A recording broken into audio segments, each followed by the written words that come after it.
Hello and welcome to this new video. My name is Miriam and I love everything about books. I love collecting books, I love reading books, I love talking about books, and I also love writing books, and that's what this video is about. This video has been highly requested. So many people ask me, can you tell me a bit more about the books you've written yourself? My books are Dutch originals. I've shown them in several videos, but in today's video I'll be talking about the books I wrote myself. It's quite a stack. I can't even hold them in one hand anymore. It's so amazing. I'm so happy with that. But well, they're Dutch originals, so if you're not Dutch you're probably not able to read them, but still I'd like to share with you some of the things about the stories, and I want to do it today because today is a very special day for me. 8 years ago I had my first meeting with my editor, and we talked about my very first book. I sent in a manuscript, and in like only 3 weeks time I got a reply that they wanted to publish my book, and then I had a meeting with the publisher, or not the publisher, the editor, and that was amazing. And that's 8 years ago today. So I should probably start with my very first book, De Opdracht, or The Assignment. Like every other author, I have a love-hate relationship with my debut novel. If I flip through it, there's so many things that are wrong with the story, and even the story itself is not. It's not that it's not special, but yeah, I don't know how to say it, but it's just. The story is about a girl named Jill and her boyfriend Lars, and she's a Christian, he's not, and they started dating, and this whole story is about whether it's a good thing to do that or not. And it's said in some reviews that she hardly ever does something nice with her friends, and I was so focused on telling the story of Jill and Lars that I did not really look at the other characters and added some fun things in the book, and I actually used that critique in my next books. But still, on the other hand, this is the book that allowed me to publish more books, and this is my very first sort of baby. And I've heard from so many girls and also boys and people that this book was very helpful for them, and this book really taught them something about life, and that's, well, the best thing that could happen to me. So even if this is not the best book I've ever written, it's special because it's my debut novel, and it made so much more possible. Like publishing, well, I'm sorry, my second book. My first book came out in 2015 actually, and I waited 2 years to publish another book called Layman, or if you'd like to translate the title, to glue, or gluing, but this is actually a Dutch pun because the main character, I can tell you that, has Lyme disease, and it was supposed to be a very fun pun, but it gets lost in translation. But this book is, like I said, about a girl. She's tired and the doctor can't find anything, and she is worried that her boyfriend will dump her, and all terrible things happen. But of course everything works out in the end. I mean, it's a YA novel and I like happy endings, so that's to say, my first book doesn't have a really happy ending, so maybe I should not say that, but this book does have a happy ending. They say that this book is a standalone young adult. They say that about all my young adult books, but this book is about the best friend of the main character in the previous book, and the main character from the first book, Jill, also appears in this story just as a side character, but well, she appears in the story. This book is about Lynn, and she just got contact with her summer love of a year ago. Well, they lost contact and he searched for her again, and they start dating, but obviously they do have some problems and it's all chaos. Like, yeah, you can also read this title, but in Dutch we say chaos, but yeah, it's chaos. And I think when this book was published, I really wanted to do more with writing. I realized that this was absolutely the career that was for me. I've wanted to be a writer since the age of 6, but a lot of people tell you, if you say I want to be a writer, one of the first things that people tell you is you should also get a real job. And I think this is so sad and really, well, it's not good for your mindset, let's just put it that way.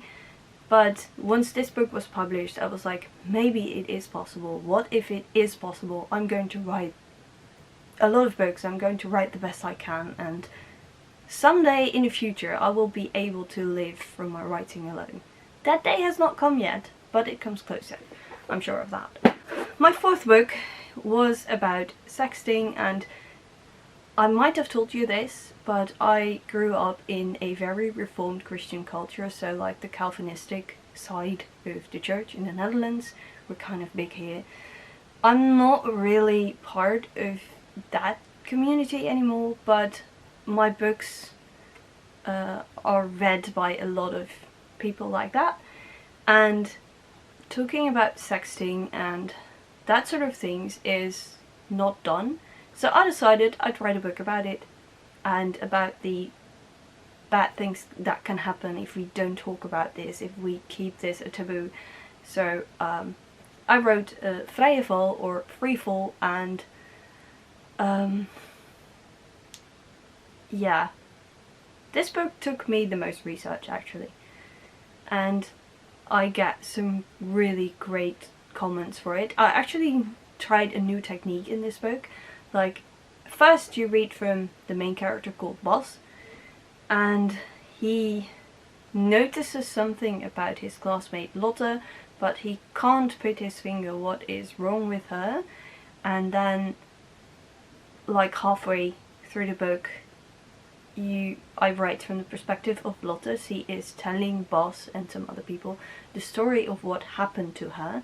So it's like a story in a story, and I really like that writing technique. I read a book when I was 13 that used that same technique, and I said to myself, if I'm ever going to write a book, one of those books is going to be using this technique, and I'm really happy that it worked out with this book. And this is actually my favorite. I know it's a bad thing for a mom to have favorites, but I do have favorites. This book, Time Out, is about Lynn, again, the main character from Chaos. So it's actually a sequel. And, well, she just did her exams in school and she wanted to go into music school, but she got rejected from music school. So what is she to do with her life now? And by some sort of miracle, she gets the chance to work in England for 6 months as an au pair in a place called Woking. And who has worked, not for 6 months, but who has worked like 6 or 7 summers in Woking as an au pair? Yeah, that's me. It's not like it's exactly my story, but it has a lot of connection with the adventures I had in England. Obviously there's some other questions as well, like she does not know what she has to do with her life now because she can't follow her dreams. So what is she to do now, and what's God's plan in this? Because I'm not sure if I mentioned it, but my books are Christian. Not the books are not Christian, but they are written from a Christian perspective, because there's not a thing like a book can't be a Christian, but that's too complicated for this. Anyway, she figures things out. She's actually in love with a guy who's been her best friend for at least a year, but maybe even longer. But when she goes to England, she also needs to say goodbye to him, and what will that do with their relationship? So I don't know, this book is so special to me and I love it so much, and I think this is my favorite book, but I do love the other ones as well. And now for my last standalone young adult, well, sort of standalone young adult. This one is called No Fear. It has an English title, I know, but it's a Dutch book, I'm sorry. This is about Roos, the sister of Lynn from Time Out and Chaos, and this is a very personal story. Because, well, the girls in the picture are eating cookies, and the main character soon discovers that eating cookies is not a good idea for her. She has celiac disease. That's actually, she finds it out like halfway through the story or something like that. But she has celiac disease, and who has celiac disease as well? Yeah, that's right, that's also going to be me.